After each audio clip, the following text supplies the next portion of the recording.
Hello friends, तो स्वागत है आपका हमारे इस नए ब्लॉग में। आज हम अपने पूरे परिवार के साथ जा रहे हैं, जी हाँ, नंगली धाम। और ये हस्तिनापुर की तरफ से होते हुए हम लोग जा रहे हैं। और ये देखिए गंगा जी का खूबसूरत नज़ारा। आप सब लोग भी गंगा मैया के दर्शन कर लीजिए, उनका दर्शन का लाभ उठाइए। ये गंगा जी हैं। तो हम लोग हस्तिनापुर में अपने नंगली धाम जा रहे हैं, जो कि मेरठ डिस्ट्रिक्ट में पड़ता है। तो वो हमारे जो गुरु महाराज हैं, उनका बहुत ही बड़ा आश्रम बना हुआ है यहाँ पे, काफ़ी पुराना। तो हम वहाँ पे श्री गुरु महाराज का आशीर्वाद लेने, दर्शन करने के लिए जा रहे हैं। आप लोग भी देखिए, आप लोग भी जानिए इसके बारे में। जो लोग दरबार से जुड़े हुए हैं वो तो जानते ही होंगे, लेकिन जो लोग नए हैं, जो नहीं जानते हैं, वो भी आज जान जाएंगे नंगली के बारे में। तो हम लोग सुबह काफ़ी जल्दी आए थे, तो हम लोगों ने यहाँ पे चाय नाश्ता किया।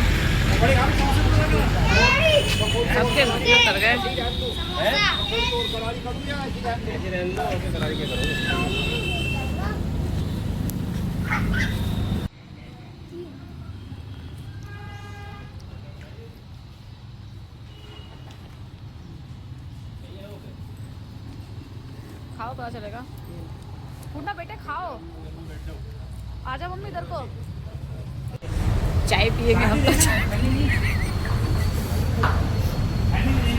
एक समोसे बना दी, खाते हो बनाइए सबके। चाय पिए, पियो पियो पियो।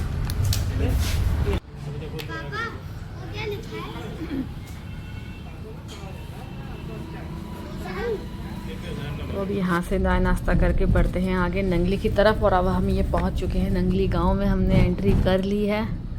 और देखिए, ये वही धूल है गांव की, नंगली की, जिस धूल में कभी हमारे श्री गुरु महाराज कृपा फरमाया करते थे। इन्हीं रास्तों में वो चला करते थे, होके जाया करते होंगे। सोचो तो कितना हर्ष की बात है कि आज हमें वहाँ जाने का मौका हमको भी मिला है, नंगली जाने का मौका मिला है। कितना सौभाग्यशाली ये गांव है, और कितने सौभाग्यशाली गांव के, इस गांव के लोग हैं जो श्री गुरु महाराज की छत्र छाया में दिन रात निवास करते हैं। बहुत ही कहते हैं, बहुत जो हमारे कई जन्मों के जो अच्छे कर्म होते हैं, तब उनसे हमें संतों की कृपा प्राप्त होती है। और ये लोगों की तो रहते ही नंगली में हैं, जहाँ पे श्री गुरु महाराज ने स्वयं न जाने कितने साल अपने जीवन के इस गांव में बिताए, और इस गांव के लोगों पे और आसपास के लोगों पे कृपा करी। तो कितने सौभाग्यशाली हैं ये लोग। इन लोगों के दर्शन से भी हमारा जीवन जो है वो किरदार हो जाता है। ये वही गलियां हैं जहाँ गुरु महाराज कभी रहा करते होंगे, आते जाते होंगे। ये है नंगली का मुख्य द्वार, प्रवेश द्वार है श्री गुरु नंगली मंदिर। यहाँ से सामने मंदिर के लिए प्रवेश करते हैं। और ये यहाँ पे समाधि मंदिर है, जहाँ पे श्री गुरु महाराज की समाधि बनाई गई थी। तो हमारे महात्मा जी जो हमारे ड्राइवर थे, वो हमें मिलने आ गए थे। हम उनके साथ चल दिए थे। महात्मा जी ने आज्ञा फरमाई कि पहले सभी लोग अपना सामान जो है वो रख दो, उसके बाद हम लोग अच्छे से मंदिर में माथा टेकने जाएंगे। तो अभी वो बड़े प्रेम से हमें अपने आश्रम पे ले जा रहे हैं। उनका वहीं पे गांव में उनका छोटा सा आश्रम है। यहाँ हर गली गली में एक आश्रम है। आप ये समझ लो, हर घर में एक संत है। सबके अलग अलग आश्रम है। ये महात्मा जी का आश्रम है, इनकी कुटिया है। और देखिए, ना हम इनके रिश्तेदार हैं ना कुछ है, फिर भी ये कितने प्रेम से, श्रद्धा भाव से, सिर्फ किस नाते कि ये हाँ हमारे गुरु महाराज की संगत है, सिर्फ गुरुमुख के नाते हमें कितने प्रेम से अपने आश्रम पे लेके आए। और कितने सादर सत्कार से हमारे लिए आसन लगा रहे हैं बैठाने के लिए। श्री गुरु महाराज के दर्शन करिए। ये होता है एक गुरुमुख का गुरुमुख के लिए प्रेम। सिर्फ इसी खातिर कि ये मेरे गुरु महाराज की संगत है।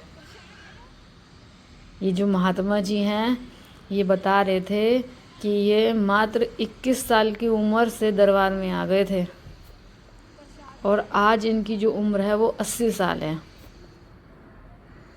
इतना इन्होंने अपना जीवन जो दरबार के लिए, संतों की सेवा के लिए त्याग दिया। यहाँ हम एक छोटी सी चीज़ नहीं किसी को दे सकते, उस अगर किसी को दे दे तो हमारी जान उसी में बसी रहती है। उन्होंने पूरा जीवन, घर, परिवार सब त्याग दिया।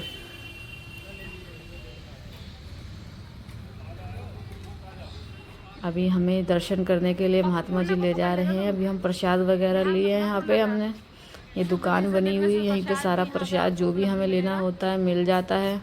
फूल हार वगैरह सब मिलता है। इधर हारों की दुकान है, गुरु महाराज को पहनाने के लिए जो हार वगैरह होते हैं, पूजा की सामग्री, वो भी सब मिल जाती है। और महात्मा जी बड़े प्रेम से हम लोगों को मत्था टिका के लेकर के आए, दर्शन कराने के लिए लेकर के गए। कितनी बढ़िया दुकान है, देखो सब सामान मिलता है पीताम्बर गुरु महाराज का, और सारा हर प्रकार का प्रसाद, जैसी जिसकी श्रद्धा भावना है वो ऐसे ले सकता है। और आज का दिन हमारे लिए काफ़ी सौभाग्यशाली था, जो हमारा पूरा परिवार एक साथ श्री गुरु महाराज के चरणों में आया है दर्शन करने के लिए।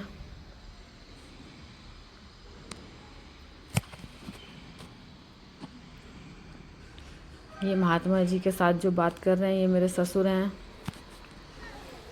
यहाँ पे स्नान घर बना हुआ है, महिलाओं का अलग, पुरुषों का अलग। बहुत सुविधा है यहाँ पे, गुरु महाराज की ने बहुत सुविधा कर रखी है, बहुत मौज है। श्री दर्शन आप भी कर लीजिए, हमने मत्था टेका, दर्शन करे, आप लोग भी दर्शन कर लीजिए श्री गुरु महाराज के। बोलो जयकारा, बोल मेरे श्री गुरु महाराज की जय। और ये आश्रम देखो कितना बड़ा आश्रम बना हुआ है, कितना बड़ा कुटिया है, दूर दूर तक एकदम शांति, जैसे देखते ही मन को एकदम सुकून आ जाए। यहाँ आदमी, अकेला इंसान भी घंटों बैठ करके अपना समय काट सकता है, उसे पता नहीं चलेगा, इतनी शांति है यहाँ पे। कितना साफ सफाई है और कितनी शांति है मंदिर में। जब भी जीवन से लगने लगे कि हाँ अब कुछ नहीं है, हारने लगे, तो सीधा संतों की शरण में आ जाओ, एक नई ऊर्जा, एक नई शक्ति प्रदान होगी आपको। और यहाँ पे श्री गुरु महाराज के समाधि के भी हम लोगों ने दर्शन किए अंदर से। यहाँ पे ज़्यादा कैमरा अलाउ नहीं था, तो इसलिए मैंने ज़्यादा फ़ोटो शूट नहीं किया, बस आप लोगों को दिखाने के लिए थोड़ा सा ही किया, क्योंकि संतों की आज्ञा में रहना चाहिए। गुरु आज्ञा में रहे जो कोई, तिस सेवक को दुख ना होई। ये लीजिए, आप लोग भी दर्शन कर लीजिए श्री गुरु महाराज के। थोड़े से दर्शन मैंने आप लोगों को कराए।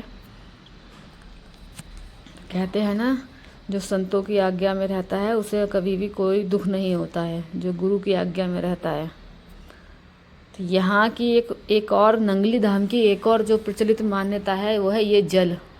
ये जो जल है, बताते हैं जो पुराने लोग हैं वो बताते हैं, इसकी मान्यता है कि इस जल को पीने से किसी भी प्रकार का शरीर का जो रोग है वो कट जाता है। चर्म रोग हो, कोई भी रोग हो, वो कट जाता है, उसमें आराम आता है। ये पुराने लोग बताते हैं। ये मंदिर है, हम लोगों ने सब दर्शन वगैरह कर लिया है अच्छे से। ये बाहर का नज़ारा है, और यहाँ पे दिन रात दूर दूर से संगत आती रहती है। महात्मा जी ने हमें बहुत कुछ बताया गुरु महाराज की लीलाओं के बारे में, तो ब्लॉग काफ़ी बड़ा हो जाएगा, इसलिए इसका मैं नेक्स्ट पार्ट जल्दी डालूँगी। उन्होंने हमें क्या क्या बताया गुरु जी की लीला, वो सब मैं आपको बताऊँगी अगले पार्ट में। तो मिलते हैं नेक्स्ट पार्ट में, तब तक के लिए जय गुरांदी।